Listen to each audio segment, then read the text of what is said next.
Hello everyone, I'm Colin Kinnett. I get a surprising number of emails and questions from people who have had hand injuries or maybe things like arthritis, some kind of condition that they can't hold tools properly, and they ask me if I've got some help, some advice for them. Sometimes I can help, sometimes I can't. But today I want to go over some of the things that I've come up with and that other people have come up with that can help these conditions. And you know, just because we're able-bodied today doesn't mean that sometime in the future something might happen, like even something like an automobile accident that isn't even our fault. And you know, we could have a condition where we can't use our arms or our hands properly. So let's have a look at some of these ideas. And of course, one of the big problems with woodworking when you have a hand or an arm condition is holding on to tools, screwdrivers, hammers, anything like that. And you've heard me talk about this anti-skid material. I use this a lot. It comes in all sorts of different weights, different thicknesses. You can cut it with scissors. It's easy to cut. And you know what? You can take your tools and you can wrap that around your tools like that. And you can do it temporarily and just hold it. That works just fine. But you can also purchase this. This isn't even sticky tape. I don't know. It just sticks to itself.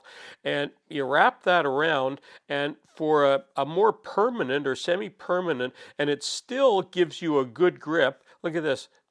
It just sticks on. Now, of course, this one won't because I've used it too many times, but there it is. It sticks to itself, and now you've got a grip on this screwdriver. But look, you can even take this a step further and wrap with a little bit thinner version of this. I'm just going to take a second and cut that.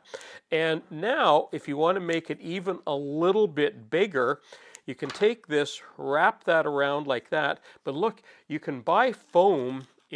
This is pipe wrap foam, and I've just cut a little piece of it off, and you can wrap that around that, and now you can still wrap this around that. So now you've got an extra thick, look at how thick that is.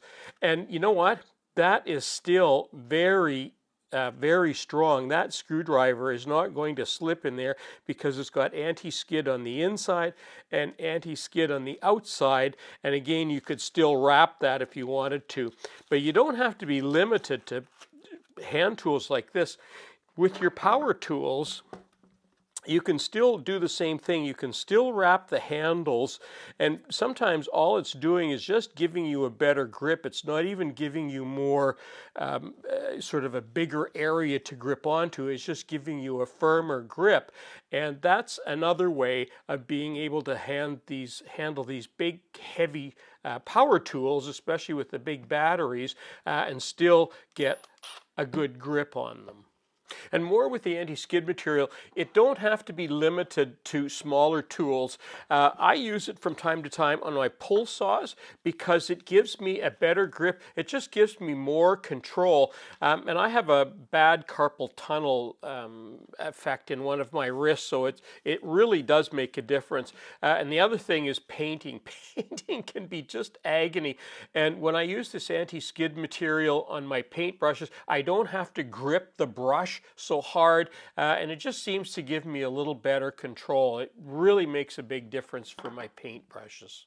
Here's a quick solution for getting glue out of these glue bottles, and especially sometimes when your glue is cold, it can be a real struggle to try and push against that. But look, these quick release clamps are perfect for that. Just put a quick release clamp on there, give it a little bit of a squeeze like that. Go easy with it because you can get too much glue pretty easily with it, but that's a really quick, simple way of getting glue out, and I use this myself from time to time.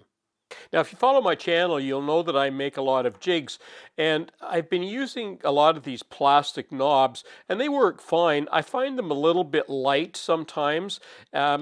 Sometimes they don't work as well as I would like to, and I find them sometimes hard to grip. But what I've decided to do, and these are easier to hang on to, and you know what, I can make these in any size. This is just a small size that matches that, but I also have bigger sizes. They work at least as well. They cost pennies to make, and you know what, they grip just as well, and I can use them anywhere that I use these, and especially when I'm using them a lot, they seem to be easier to hold on to. And if you go a step further with these, sometimes I'm using wing nuts, and you've seen me use wing nuts before, and sometimes when I'm tightening them, I'm not able to get enough grip in my wrist to turn them. But look at, here's what I've done. I've made this, all this is a piece of plywood with a couple of slots cut in it, and I just rounded the ends off so it's a little easier to hold.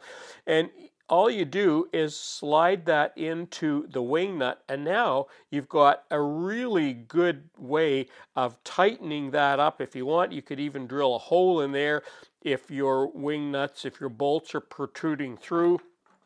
And you can make it for, it'll fit sort of all sizes. So there's a bigger size, there's a smaller size. But I'm even finding I'm using them when I'm using things like this for hooks. And usually I can only get a twist or two in a hook.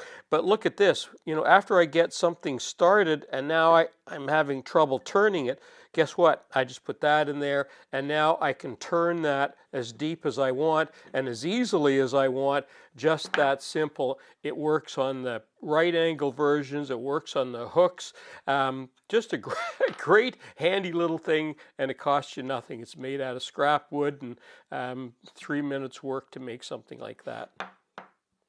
And I have shown you this in the past, or most of you may have seen this, and all this is a piece of scrap plywood, and if you look closely, you'll see there's a couple on each side, couple little pieces of wood, and if you look carefully, you'll see there's a little bit of a hook in them, and the purpose of that is I use this for installing blades on my table saw. So the table saw just drops in there. It can't come out because it's hooked to the little lip in there, and up top I just use my thumb. That's all I need up here to hold it, and even holding it upside down like that, it still won't come out. So then I could just slide that onto the arbor of my table saw, and look, I've even made this big enough here that I can put the washer and the nut on and tighten that up, and when I'm all finished, I just drop that down, lift it out, and I can pull that little adapter, just take that little piece of plywood right out of there, and the saw is then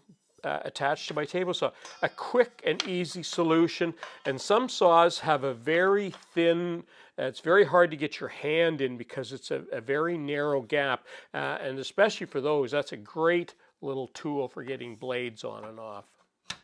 Well, that concludes my video for today, but you know, I can't help but think there's lots of other people out there who have ideas and suggestions that we can all learn from. So go to WoodWorkWeb and drop me an email and let me know your ideas, and if we get enough of them, we'll put another video together and share those as well. I'm Colin Cadet for WoodWorkWeb. Thanks for watching.